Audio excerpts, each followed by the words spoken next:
Mungu anaporuhusu ujaribiwe, anapima imani yako, kwa sababu anaangalia imani yako ipo kiwango gani. Jinsi imani yako jinsi ilivyo, ndipo majaribu yanakuja kama sawasawa na imani yako.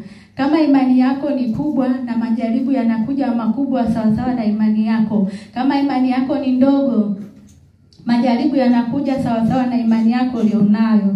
Bwana Yesu atusaidie sana. Amen. Na kila jaribu linaokuja kwenye maisha yako, kuna mambo mawili.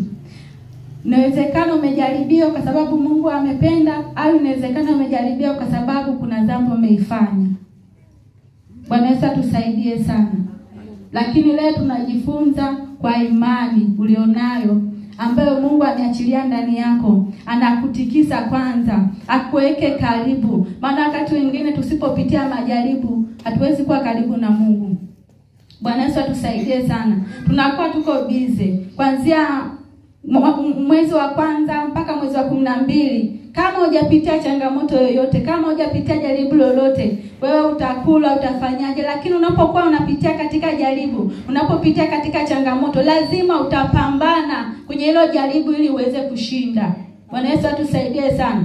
Utapambana hata kama ulikuwa mtu sio wa maombi, utajitahidi hata ufunge siku 2, siku 3, 7 ngapi, ili tu lile jaribu lionalo uweze kushinda.